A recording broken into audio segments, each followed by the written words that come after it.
Assalamualaikum warahmatullahi wabarakatuh. Bismillahirrahmanirrahim. Allahumma shalli wa sallim barik ala sayyidina Maulana Muhammadin wa ala alihi washabihi ajmain amma ba'du. Yang sangat kita hormati bersama Al-Habib Profesor Dr. Kiai Haji Quraish Shihab, wonten Profesor Dr. Al-Habib Kiai Haji Said Aqil Al-Munawwar, wonten Kiai Haji Hamid, wonten niki tiyang sing ngatur-ngatur niki. Mas Faryono sama ini Kiai Haji siapa ini? Belum Kiai ini kayaknya Ali Ramdhani ini. Niki wonten Nyai Ida, wonten niki dulur-dulur kula niki wonten Gus Dar, Gus Hilmin. Monggo bingung bareng-bareng. Saya yakin dari sekian yang didawono Habib tadi Said Aqil itu yang jenengan ingat hanya dua. Satu bid'ah dolalah sama walad dolin lilin mati. Yang lainnya aku yakin sampean bingung. Itu sudah bingung kok ada orang sepinter itu. Tapi alhamdulillah barokahnya beliau Sayyid, terus kita mau nyaingi itu sudah kecil hati. Sudah kalah nasab, kalah nasib. Sudah kita yang gampang-gampang saja. Tapi saya serius. Begini ya, masalah ulumul Quran itu. Saya dulu kalau diajarin Bapak itu sering beliau cerita. Kamu cari sisi ekstrimnya. Sisi ekstrim itu begini, misalnya hudal lil muttaqin. Quran itu petunjuk bagi mereka yang takwa. Orang-orang idealis ngartikan takwa itu adalah orang-orang yang imtitsalul awamir wastinabun nawahi.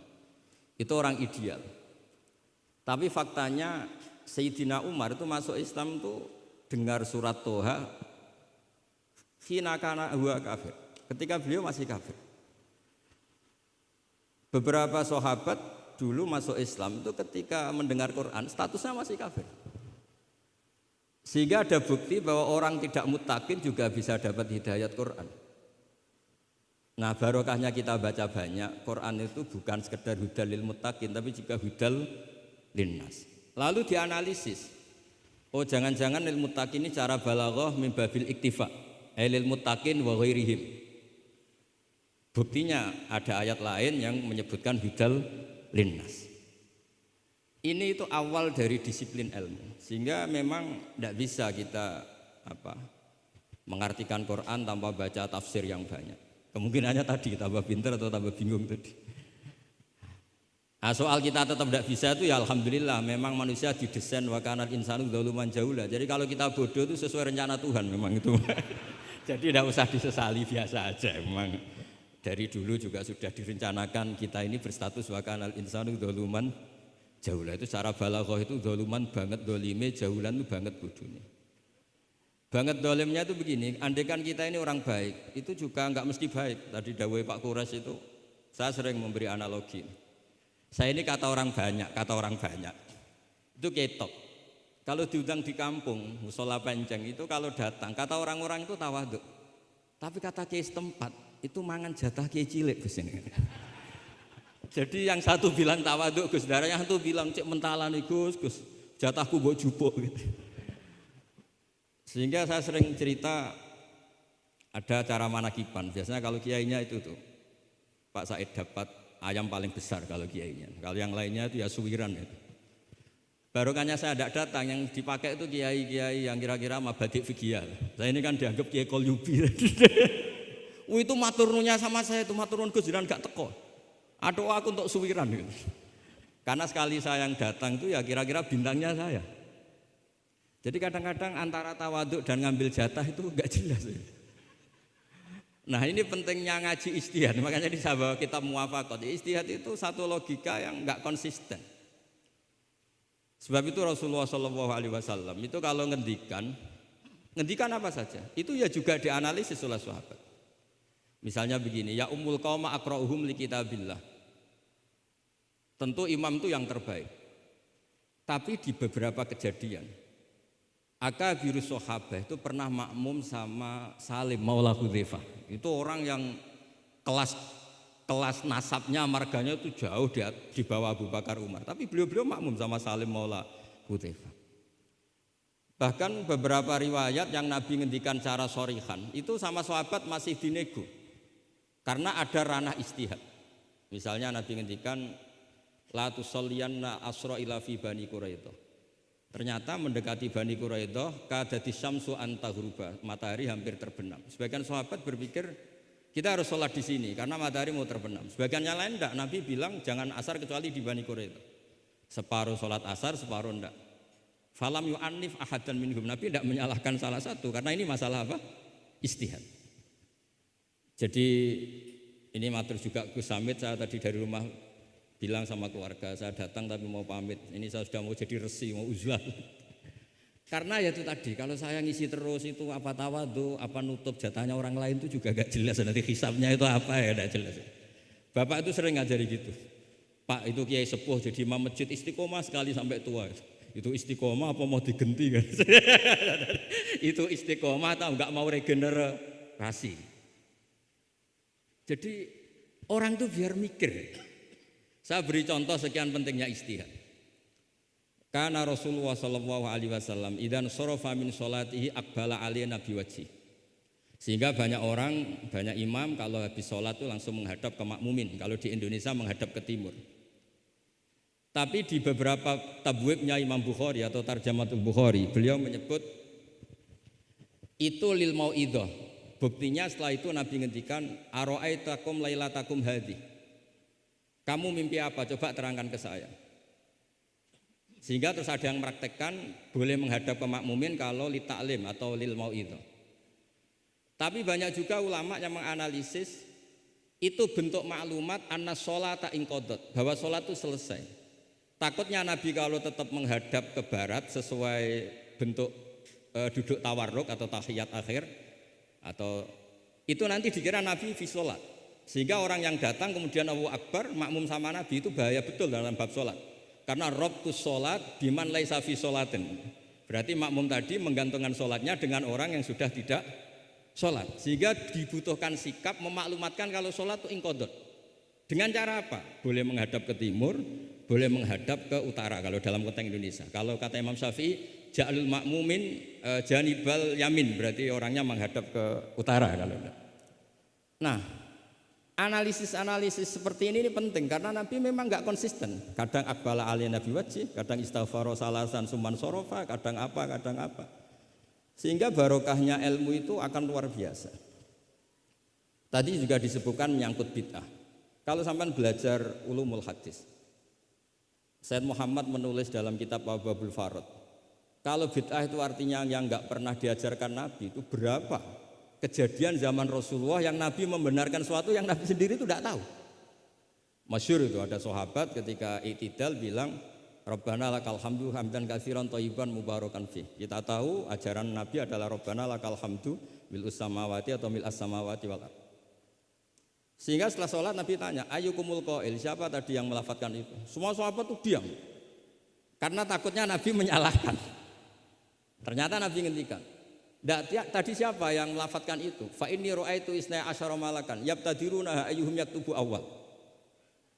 Anggap ini kontes kecerdasan, makanya beliau itu cerdas banget. Ben sawangane ana kiye Jawa cerdas, ibu-ibu cerdas. Ajane kula niku nggih sungkan.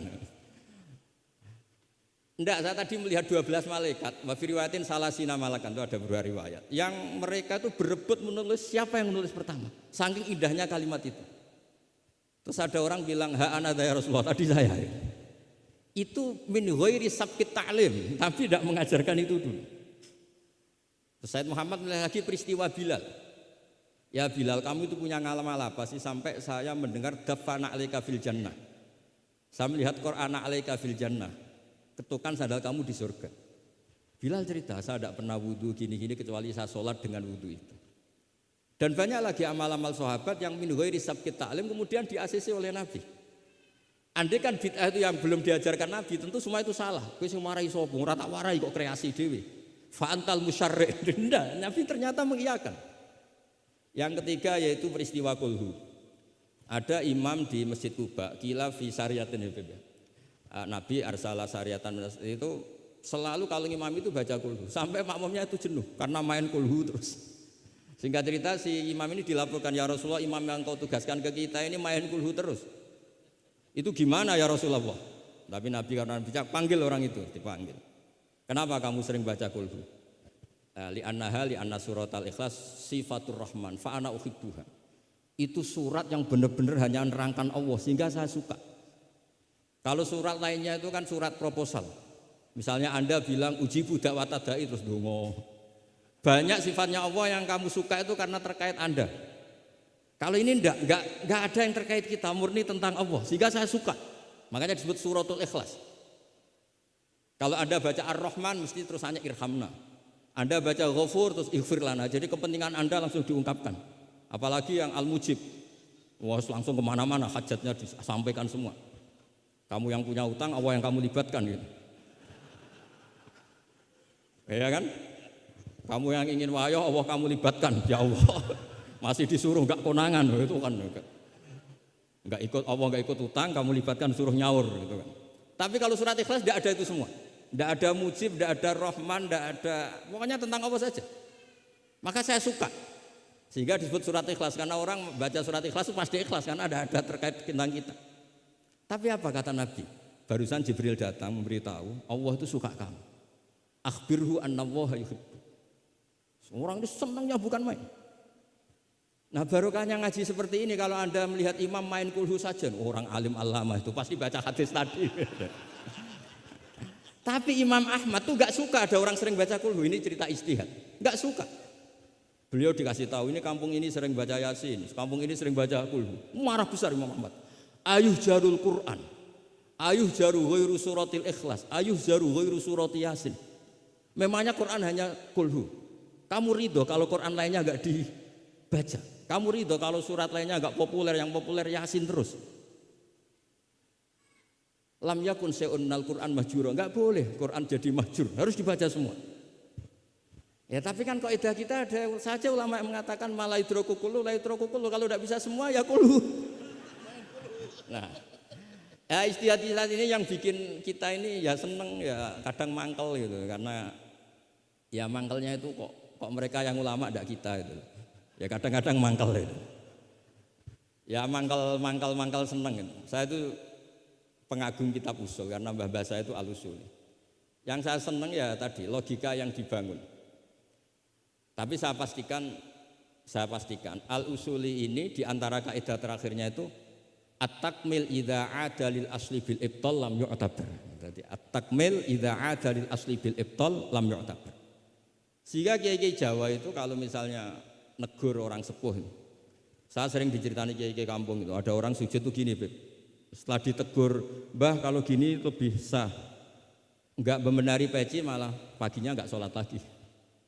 Jadi makanya kiai Jawa itu males negur karena jadinya enggak dibenahin, jadinya enggak sholat.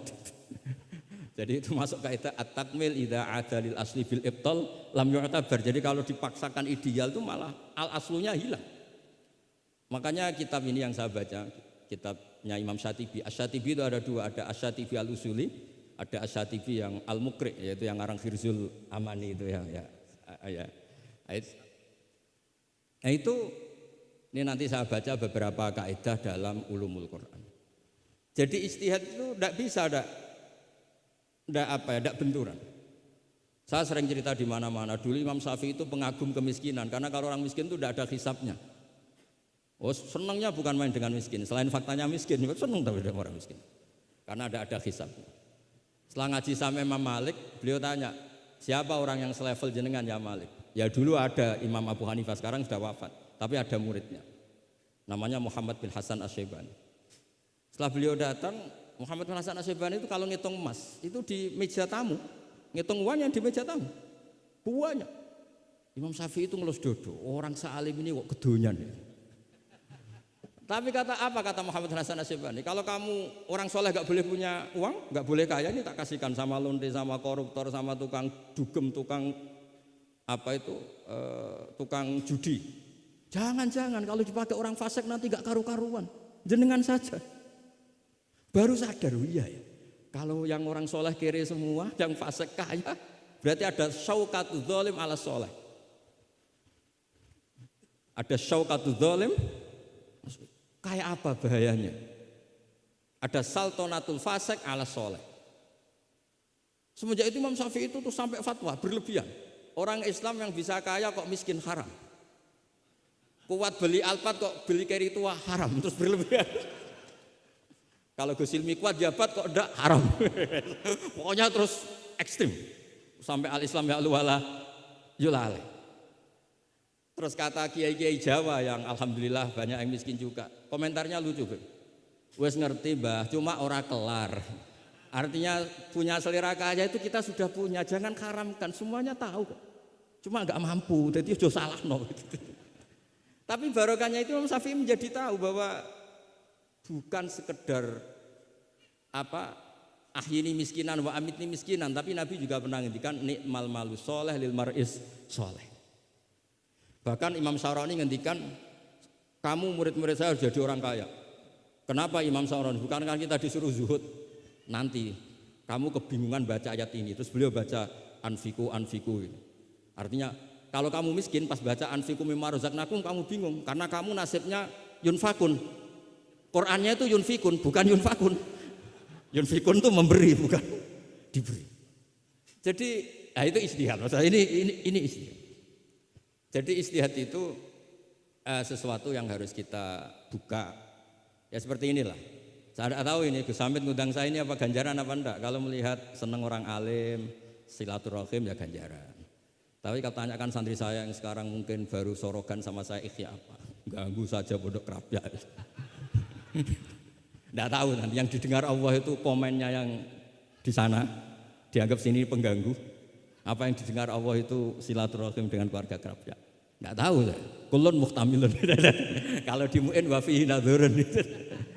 Supaya ya ini masalahnya masalah ijtihad. Enggak bisa. Kata Imam Abu Hasan Asyadili fi mukasyafatihi, beliau ketemu Nabi Muhammad SAW, satu ketemu Nabi Nuh. Kata Nabi Muhammad gojlek Nabi Nuh, andaikan kamu tahu anna fi aslabil kuffar man saya'budu wa la yusyriku bihi syai'an, kamu tidak akan mendoakan mereka la tadzar alal ardi minal kafirina dayar. Nabi ketika dihujat kayak gitu di Abdul Yalil di Taif, itu kan sampai malaikatul jibal bilang, kalau kamu mau Muhammad, kalau kamu mau ya Rasulullah, mereka akan saya habiskan. Apa kata Nabi? Bal arju ayyukhrijawah min aslabihim ma ya'budu wa la yusyriku bihi syai'an. Mungkin bapaknya belum iman tapi nanti anak-anaknya iman. Kita tahu kan Abu Lahab punya anak Darro, Abu Jahal punya anak Ikrimah, Walid yang kayak gitu getol Nabi punya anak Khalid. Kayak apa sabarnya Nabi, Kak? Seperti sabarnya kiai-kiai di Indonesia. Bapaknya itu gak poso, ya ora salat. Anaknya itu TPG. Gara-gara anaknya cilik poso itu njuk gendong bapaknya. Sesuai bapaknya izin melok poso. Saking harunya melihat anaknya puasa. Abdullah bin Ubay bin Salul itu punya anak itu solehnya minta ampun. Saya tidak tahu ketua pondok apa berdarah, mondok di Rasulullah. Itu termasuk min ajal italamidhi Abdullah bin Ubay. Punya anak Abdullah juga namanya. Itu sampai ketika ya Rasulullah bapak saya itu meninggal. Tolong dikasih syafaat. Ya. Saya ingin kafannya itu jubah jenengan. Fanaza'a jubatahu, dikasihkan. Tidak sekedar itu, tolong ludahi ya Rasulullah biar bisa. Diludahi kan. Sampai Umar itu, ya Rasulullah apa engkau tidak ingat Abdul bin Ubay ngomong gini. Enggak pernah ada. Ya nanti saya mintakan maaf ya Umar. Tapi kata Allah intastaghfir lahum sab'ina marrah falayya wa sa'azituhu ala sab'in. Kalau 70 enggak bisa nanti saya tambah. Itu karena ngergani anaknya. Kata banyak ulama mengatakan aslama bi ra'fati Rasulillah wa bi ahwali Rasulillah itu alfun min ahli baiti kaum. Jadi gara-gara sikapnya Nabi yang simpatik, orang kampung yang gengnya Abdullah bin Ubay itu menjadi Islam semua. Wong kok apike gitu, orang kok sebaik itu Rasul.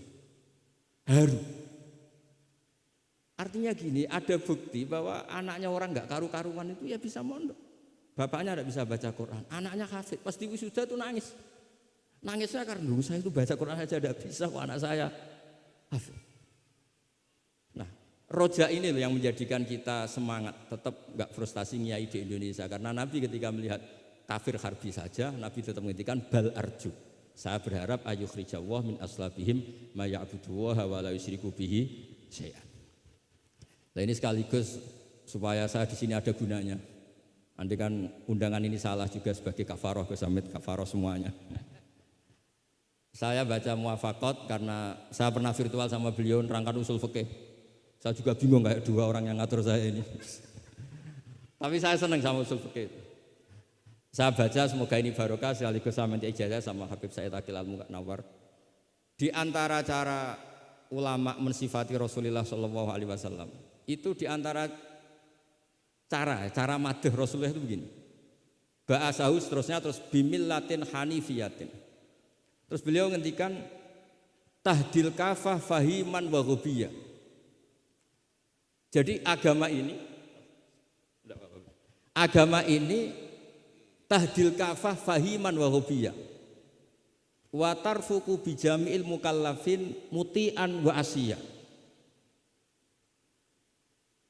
Itu ketika saya tarik muti'an wa asiyah itu gimana? Bagaimana millah? Hadil millah ini bisa tarfuku bijami'il mukallafin muti'an wa asiyah.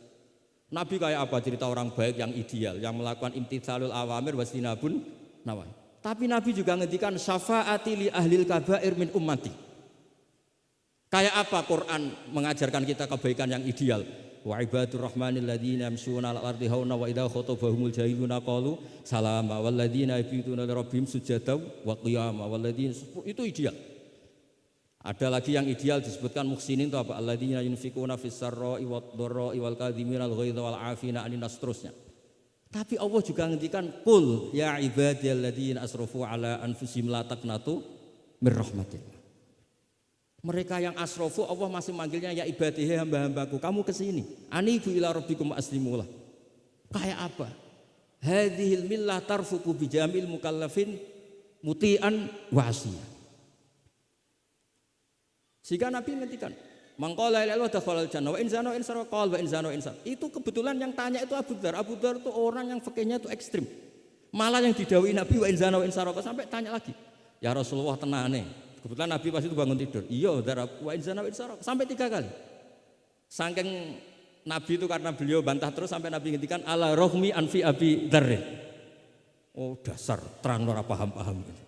Abu Dzar terus bilang wa in rohima anfu Abi Dzar. Meskipun begitu saya puas karena sudah mengkonfirmasi sampai 3 kali. Sehingga dalam kenangannya Ka'bul Akhbar dalam kitab Khilyatul Auliya ketika cerita manaqibu Ka'bil Akhbar. Ka'bil Akhbar ini orang ahli kitab yang maunya Islam itu terlambat karena nunggu data itu kurang 1 menurut dia. Di kitabnya dia itu kan masyhur itu Al-Hadits Tsani an Yasar bin Atha an Ka'bil Akhbar qala alamani abi Taurata illa sifran wahidan kana yahtimuhu wa yudkhiluhu sunduk. Falamma mata abi fatahtuhu fa idzan fihi nabiyyun yakhruju akhir zaman. Maulidu bi Makkah wa hijratu bil Madinah wa sultanuhu bisyam. Ka'bil Akhbar itu tahu Rasulullah itu maulid Makkah ini sudah benar. Wa hijratu bil Madinah sudah benar, tapi beliau tidak menangi ada sultanul Islam bisyam. Sehingga cara beliau data ini kurang 1. Ketika Futuhat Umar menaklukkan Syam dan Islam di Syam menjadi sultanah, menjadi sultan wa sultanuhu bisyam. Singkat cerita dia akhirnya masuk Islam dengan data yang seketat itu. Akhirnya dia jadi penasihatnya Umar bin Khattab, masyhur. Ketika di antara yang diceritakan beliau adalah yalumunani ahbaru Bani Israel. Saya ini ketika ketemu orang-orang ulamanya Bani Israel sering dicibir, disalahkan. Annani dakhaltu fi ummatin farraqahum awalan summa jama'ahum. Nah, ini saya ini dikritik, disalah-salahin sama ulama Bani Israel karena saya ini masuk satu komunitas yang gaya pertamanya kayak ada kelompok-kelompok, ada faksi-faksi. Tapi summa jama'ahum, pada akhirnya jadi satu. Terus beliau baca kitab, baca Quran tadi, summa awrasnal kitab alladzina astafaina min ibadina, tadi yang dibaca Profesor Kures. Faminhum dzalimun li nafsi. Gayanya kita ini kita dibagi, ada yang dzalimun li nafsi, wa minhum muqtasid, wa minhum sabiqum bil khairati biidznillah. Tapi kata Nabi, haula kulluhum bimanzilatin wahidah wa kulluhum fil jannah. Tapi ternyata 3 orang ini semuanya di surga. Yang ngajari Quran, lelaki sama lelaki, perempuan sama perempuan, itu ya fil jannah. Tapi kalau di kampung-kampung itu gurunya itu perempuan cantik. Ya ada ustadz lelaki, ya agak kepikiran juga. Itu kalau diharamkan tidak jalan, dihalalkan fitnah. Tapi barokahnya agak-agak semu-semu ini yang bisa baca Quran di situ banyak. Ikutnya partai wa akharuna atarafu bidzunubihim khalatu amalan sholihah wa akhara sayyi'ah. Jadi, ini cerita saja, nanti bisa ditafsir sama beliau. Intinya kalau kita ngaji itu tadi, kita kata Sayyid Muhammad yang paling masyhur, li anal insan kullamata sa'fikruh qalla inkaruhu 'alan nas. Jadi al insan idza tasa'fikruh qalla inkaruhu 'alan nas. Jadi tadi misalnya ada kiai besar diundang di kampung-kampung terbelakang nggak mau, jangan katakan sombong. Itu tidak membunuh pasaran kiai kampung. Yang datang puji tawaduk, yang nggak datang puji ngasih job, kan enak kan? Semuanya benar. Semuanya apa? Loh, saya kalau diundang Kemenak tidak datang karena ngasih jatah jenengan-jenengan ini. Kalau saya datang bisa macet ini. Ya ini sekaligus minta ijazah saya baca mukadimahnya supaya. Nah ini banyak keluarga saya sama dari keluarga Lasem. Ini saya baca ilmu usul fikih saya supaya semuanya dapat ijazah dari Habib Said Al-Akhir Al-Munawwar. Bismillahirrahmanirrahim. Fahiya tahmilul jamma al-ghafir dhaifan wa qawiyya. Jadi agama ini menanggung orang yang dhaif juga orang yang kuat. Yang kuat diwajibkan zakat, yang dhaif sebagai mustahik zakat. Artinya apa? Agama ini semuanya diuntungkan. Terus muti'an wa asiyat. Terus wataku tuhum bi khazaimihim min qadan wa abiyya. Wa tusawwi bainahum bi hukmil adli syarifan wa daniyya. Wa tubawi uhamilaha fid dunya wal akhirati makanan aliyah. Wa tudrajun nubuwatu baina jambaihi wa illam yakun nabiyya. Watul bisu al muttasifa biamal basan sania hatta yakuna lillahi waliya. Ini kata beliau, orang yang ilmunya cukup itu kata beliau dijamin hatta yakuna lillahi waliya. Karena tidak ada orang yang syafaqah sama umatnya Rasulullah SAW kayak orang alim. Saya tuh sering dikomplain sama orang-orang idealis. Kalau ada tetangga saya mati yang tiap malam lihat TV ngorok, habis itu bangun subuh, sudah subuh gak jamaah. Itu kan, Gus kenapa Anda muji suami saya itu orang baik, padahal malamnya itu mesti lihat TV, ngorok, tidur. Ya itu kan orang baik. Selama ini kan hanya dibilang dia tarokat tahajud, dia taroka qiyamal lail. Kalau saya bilang huwa tarokal ma'asiyah kullaha, karena tidur tadi. Susahnya apa sih husnudzon itu? Memang gara-gara gaya dia begitu kan tarokat tahajud, wa taroka qiyamal lail. Tapi juga harus kamu ingat, wa taroka dugem, wa taroka kada wa kada. Karena yang dikatakan taat itu tarkul manhiyat. Orang yang taatnya pas-pasan tarkul manhiyat pakai terjaga itu kepikiran. Misalnya ada dangdutan atau ada tontonan apa, lihat dak. Tapi kalau tidur kan bangun sudah selesai. Makanya ada wa min ayatihi manamukum billaili wan nahari. Kata Imam Muzali, hatta inna khaira ibadatim an-naum. Suatu saat zaman akhir ibadah terbaik itu tidur. Karena kalau bangun ngayal, ketemu orang hasut, ribet. Tapi kalau tidur kan enggak. Lu tidur tuh hebat. Kenapa tidur itu menjadi keramat? Ru'yal anbiya wahyun. Kalau tidak nabi, ru'yal mu'min itu juz'un min sittatin wa arba'ina juz'an minan nubuwah. Itu ada ulama nganalisis gini, kenapa tidur itu objektif? Orang itu kalau terjaga itu otaknya kan pakai versi Allah itu diajari. Bayangkan jadi kiai besar terus semua orang hormat.